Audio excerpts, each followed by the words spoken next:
Assalamualaikum warahmatullahi wabarakatuh.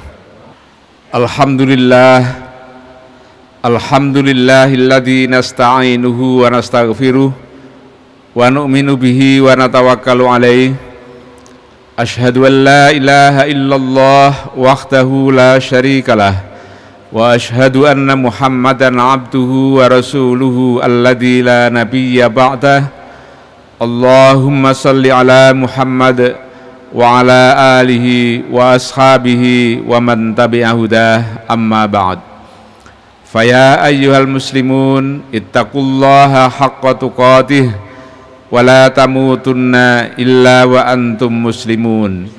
Ya ayyuhalladzina amanu ittaqullaha wal tanzur nafsum ma qaddamat lighad wattaqullaha innallaha khabirum bima ta'malun.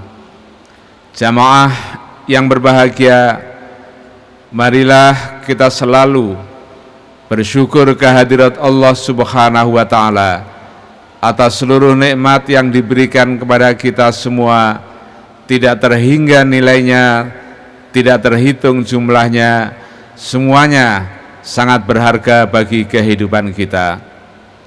Marilah kita bersyukur bil lisan, dengan lisan kita mengucapkan alhamdulillah wa syukrulillah, karena pernyataan lisan adalah sesuatu yang sangat penting yang memantapkan hati kita dan juga bisa memberikan pelajaran kepada orang lain. Marilah kita bersyukur dengan qalb, dengan hati kita, benar-benar mensyukuri sedalam-dalamnya, merasakan betul betapa tingginya nilai nikmat yang diberikan oleh Allah kepada kita semua. Marilah kita bersyukur bil af'al, dengan amal perbuatan, ialah memelihara nikmat yang diberikan oleh Allah bagi kita semua supaya terus lestari, supaya terus dijaga dengan baik dan bisa berfungsi sebagaimana tujuan Allah menciptakan atau memberikan nikmat itu. Asyukru bil af'al ialah mengembangkan apa yang diberikan oleh Allah supaya memberikan barokah yang sebanyak-banyaknya, memberikan manfaat yang seluas-luasnya, karena hanya dengan itulah maka kita bisa menjadi mukmin yang dalam arti sebenarnya ialah beriman mantap dengan hati, diucapkan dengan lisan, dan diwujudkan dengan amal perbuatan. Sesungguhnya bersyukur bukanlah sesuatu yang mudah, melainkan harus kita usahakan, kita ingat-ingat terus supaya kita bersyukur, karena Allah memperingatkan kepada kita semua, wa qalilum min ibadiyas syakur, dan hanya sedikit dari hambaku itu yang mau bersyukur.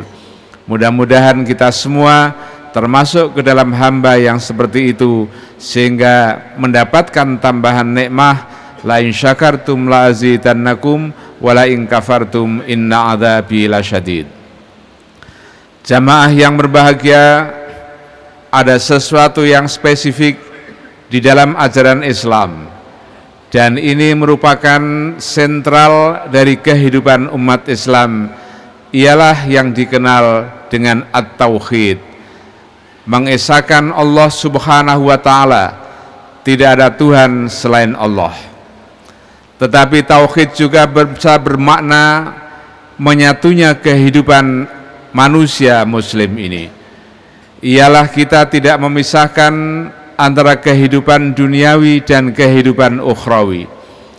Kita tidak memisahkan antara kebutuhan lahiriah dan kebutuhan batiniah. Kita tidak memisahkan antara hubungan hablum minan nas, antar manusia, juga hubungan atau hablum minallah, yaitu hubungan kita kepada Allah Subhanahu wa Ta'ala. Dua hal itu bisa dibedakan, tetapi di dalam kehidupan haruslah menyatu, tidak terpisahkan antara satu dengan yang lainnya. Di dalam sejarah peradaban, tauhid ini disimbolkan dengan masjid. Ialah sebuah bangunan yang memiliki makna yang sangat penting, dan ini telah dibuktikan di dalam sejarah peradaban Islam. Allah Subhanahu wa taala telah menyatakan di dalam Al-Qur'anul Karim, A'udzu billahi minasyaitonir rajim. Innama ya'muru masajidallahi man amana billahi wal yaumil akhir. Sesungguhnya yang berkewajiban atau yang pantas memakmurkan masjid ialah orang-orang yang beriman kepada Allah dan beriman kepada hari akhir. Wa aqamas salata wa ataz zakah, dan melaksanakan salat serta menunaikan zakat. Wala yakhsha illallah, dan dia tidak takut melainkan kepada Allah Subhanahu wa taala. Fa'asa ulaika ayyakunu minal muhtadin, dan semoga orang-orang yang seperti itu termasuk orang-orang yang mendapatkan hidayah dari Allah Subhanahu wa taala.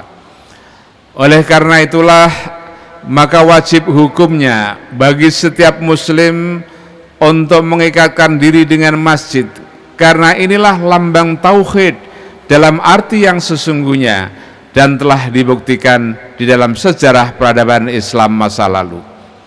Nabi kita Muhammad sallallahu alaihi wasallam mulai dengan membangun masjid ketika berhijrah ke Madinah, dan kemudian disitulah seluruh denyut nadi kehidupan umat dibangun, ekonomi dikembangkan, masalah-masalah sosial dimanage dari masjid itu. Maka setelah itu kemudian terus berkembang ketika Islam meluas ke negara-negara di luar Jazirah Arab.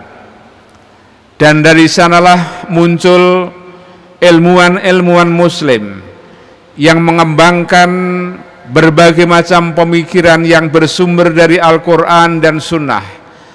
Mereka menulis kitab-kitab, mereka mengajarkan di dalam masjid itu dalam bentuk halakoh-halakoh.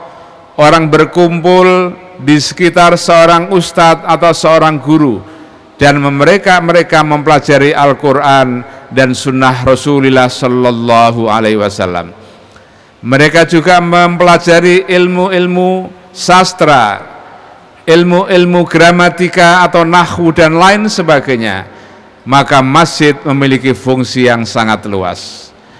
Dan dari masjid itu pula lah muncul berbagai macam kegiatan kemasyarakatan, menyantuni fuqara wal masakin, du'afa wal mustad'afin. Dan dari masjid itulah di dalam sejarah Islam dibangun lembaga-lembaga pendidikan.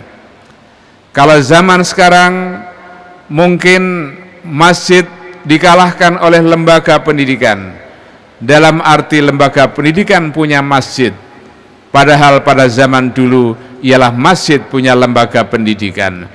Artinya ialah masjid memiliki tempat yang sangat sentral di dalam kehidupan. Masjid menggambarkan tauhid, mana ialah disitulah kita berhadapan dengan Allah Subhanahu wa ta'ala. Kita menghadap kepada Allah ka'annaka tarah, seolah-olah kita berkomunikasi langsung, seolah-olah kita melihat Allah ketika kita sedang khusyuk melaksanakan ibadah di masjid itu. Masjid juga mengembangkan hablum minan nas, hubungan antar sesama manusia. Ketika jamaah dari umat Islam itu memasuki masjid dan kemudian bersatu padu melaksanakan ibadah, diakhiri dengan mengucapkan Assalamualaikum warahmatullahi wabarakatuh ke kanan dan ke kiri, yang artinya ialah disitulah kita mulai kehidupan setelah ibadah untuk membangun keselamatan dan kemaslahatan. Kita menjadi orang yang menjamin saudara-saudara kita dalam keadaan aman dan tentram, tidak akan pernah mengalami gangguan dari kita, yang dilambangkan dengan ucapan salam setelah atau mengakhiri kita melaksanakan sholat-sholat itu. Dan kemudian hadirin jamaah Jumat yang berbahagia, demikian juga sekarang ini sangat bagus sekali ada pengembangan ekonomi berbasis masjid. Bukan berjualan di dalam masjid, tetapi sentral dari kehidupan ekonomi bersumber atau mendapatkan inspirasi. Dan kemudian ketika orang datang ke masjid, pulang mereka berbelanja di tempat mungkin di luar masjid tempat kita sholat, tetapi di komplek masjid, dan kemudian ini menjadi pemberdayaan ekonomi yang sangat penting bagi kehidupan umat kita. Di sanalah jamaah Jumat yang berbahagia, di dalam sejarah ketika panglima-panglima mampu melakukan pengislaman suatu daerah, mereka membebaskan para penduduk untuk memeluk agama masing-masing. Mereka dibebaskan untuk memiliki keyakinan yang berbeda dengan umat Islam, tapi dengan berdirinya masjid yang kemudian menjadi sumber kehidupan, maka banyak orang otomatis kemudian ingin mendekat ke masjid dan kemudian menjadi muslim. Masjid juga adalah lambang arsitektur, lambang keunggulan seni bangunan di kalangan umat Islam. Maka di berbagai negara, di berbagai wilayah, bangunan-bangunan masjid menjadi sangat indah, karena disitulah puncak kemampuan keunggulan ilmu arsitektur, ilmu bangunan yang dimiliki umat Islam ditunjukkan dengan masjid itu. Oleh karena itulah mari kita jadikan masjid dimanapun berada sebagai poros dari kehidupan sehari-hari, menjadi poros bagi kehidupan ketika kita menghubungkan diri dengan Allah, ketika kita berhubungan dengan sesama manusia dalam seluruh aspeknya. Maka insya Allah dengan demikian kita akan mendapatkan kekuatan baru untuk membangun peradaban Islam yang rahmatan lil alamin, yang memberikan rahmah, memberikan berkah bagi seluruh alam semesta. Rabbana atina fid dunya hasanah wa fil akhirati hasanah wa qina adzabannar fastaghfiruh innahu huwal ghafurur rahim.